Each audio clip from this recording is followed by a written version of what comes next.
ಎಲ್ರಿಗೂ ನಮಸ್ಕಾರ, ನಾನು ನಿಮ್ಮ ಸೂರಜ್. ಸೊ ಪಾಗುಡಕ್ಕೆ ಟ್ರೈನ್ ಬಂದಿದೆ. ಇದೇನಪ್ಪ ಇವತ್ತಿಂದ ರನ್ನಿಂಗ್ ಸ್ಟಾರ್ಟ್ ಆಗೋಯ್ತಾ, ಓಪನಿಂಗ್ ಆಗಿಲ್ವಾ ಅಂತ ಎಲ್ಲ ಶಾಕ್ ಆಗ್ಬೇಡಿ.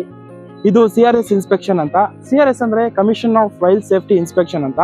ಯಾವ್ದಾದ್ರು ಹೊಸ ರೈಲ್ವೆ ಪ್ರಾಜೆಕ್ಟ್ ಸ್ಟಾರ್ಟ್ ಆಗಿ ಎಂಡ್ ಆದಾಗ, ಒಂದು ರೈಲ್ವೆ ರೂಟ್ ಕಂಪ್ಲೀಟ್ ಆದಾಗ ಆ ರೈಲ್ವೆ ರೂಟ್ ನ ಸೇಫ್ಟಿ ಮೆಜರ್ ಮಾಡ್ತಾರೆ. ರೈಲ್ ಸೇಫ್ಟಿ ಇನ್ಸ್ಪೆಕ್ಷನ್ ಅಂದ್ರೆ ಏನಪ್ಪಾ, ನಿಮ್ಗೆ ನಾರ್ಮಲ್ ಆಗಿ ಆ ವರ್ಲ್ಡ್ ಅಲ್ಲೇ ಗೊತ್ತಾಗೋಗುತ್ತೆ. ಸೊ ಟ್ರ್ಯಾಕ್ ಸ್ಟ್ರೆಂತ್ ಹೇಗಿದೆ, ಲ್ಯಾಂಡ್ ಹೇಗಿದೆ, ಹಾಗೆ ಸಿಗ್ನಲಿಂಗ್ಸ್ ಎಲ್ಲ ವರ್ಕ್ ಆಗ್ತಿದಾವ, ಚೆನ್ನಾಗಿ ವರ್ಕ್ ಆಗ್ತಿದಾವ, ಪೋಲ್ಸ್ ಎಲ್ಲ ಚೆನ್ನಾಗಿ ವರ್ಕ್ ಆಗ್ತಿದಾವ, ಮೆಜರ್ಮೆಂಟ್ ಕರೆಕ್ಟ್ ಆಗಿದೆಯಾ. ಈಗ ನೋಡ್ಬೋದು ನೀವು ಅಲ್ಲಿ ರೆಡ್ ಸಿಗ್ನಲ್ ಕಾಣಿಸ್ತಿದೆ, ಆ ಸಿಗ್ನಲ್ಸ್ ಎಲ್ಲ ಕರೆಕ್ಟ್ ಆಗಿ ವರ್ಕ್ ಆಗ್ತಿದೆಯಾ ಅಂತ ಎಲ್ಲ ಚೆಕ್ ಮಾಡ್ತಾರೆ. ಸೊ ಇದೆಲ್ಲ ಅಬ್ಸರ್ವೇಷನ್ ಮಾಡಿದ ಪ್ರಕಾರ ಇನಾಗ್ರೇಷನ್ ಇನ್ನೇನು ಸ್ವಲ್ಪ ದಿನದಲ್ಲೇ ಇದೆ. ಆಲ್ಮೋಸ್ಟ್ ಆಲ್ ಈ ಇನ್ಸ್ಪೆಕ್ಷನ್ ಆಗಿದ ತಕ್ಷಣ ಇನ್ನೊಂದು ಮಂತಲ್ಲಿ ಇನಾಗ್ರೇಷನ್ ಆಗೋ ಚಾನ್ಸಸ್ ಇರುತ್ತೆ. ಇನ್ನೊಂದು ಮಂತಲ್ಲಿ ಟ್ರೈನ್ ರನ್ ಆಗೋ ಚಾನ್ಸಸ್ ತುಂಬಾ ಇದೆ. ಯಾಕಂದ್ರೆ ಕೆಲವು ಮೀಡಿಯಾ ಇನ್ಫಾರ್ಮೇಶನ್ ಪ್ರಕಾರನೂ ಹೌದು, ಜೂನ್ ಎಂಡಿಂಗ್ ಅಲ್ಲೆಲ್ಲ ಪಾಗೋಡಕ್ಕೆ ರೈಲ್ವೆ ಸ್ಟೇಷನ್ ಆಗಿ ಇನಾಗ್ರೇಷನ್ ಆಗಿ ಪ್ಲಸ್ ಟ್ರೈನ್ ಓಡಾಡ್ತಿರುತ್ತೆ. ಎಲ್ಲಿಗೆ ಓಡಾಡುತ್ತೆ ಅಪ್ಪ ಅಂದ್ರೆ ತಿರುಪತಿ ಟು ಪಾವಗಡ, ಪಾವಗಡ ಟು ತಿರುಪತಿ, ಈ ಲೈನ್ ಅಲ್ಲಿ ಟ್ರೈನ್ ವರ್ಕಿಂಗ್ ಆಗಿರುತ್ತೆ, ರನ್ನಿಂಗ್ ಅಲ್ಲಿ ಇರುತ್ತೆ.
ಸೊ ನಿಮ್ಗೆ ಏನಾದ್ರು ಇನಾಗ್ರೇಷನ್ ಡೇಟ್ ಗೊತ್ತಿದ್ರೆ ಕಮೆಂಟ್ ನಲ್ಲಿ ತಿಳಿಸಿ, ಇಲ್ಲ ಅದ್ರ ಬಗ್ಗೆ ಏನಾದ್ರು ವಿಡಿಯೋ ಮಾಡ್ಬೇಕಂದ್ರೆ ಕಮೆಂಟ್ ನಲ್ಲಿ ತಿಳಿಸಿ.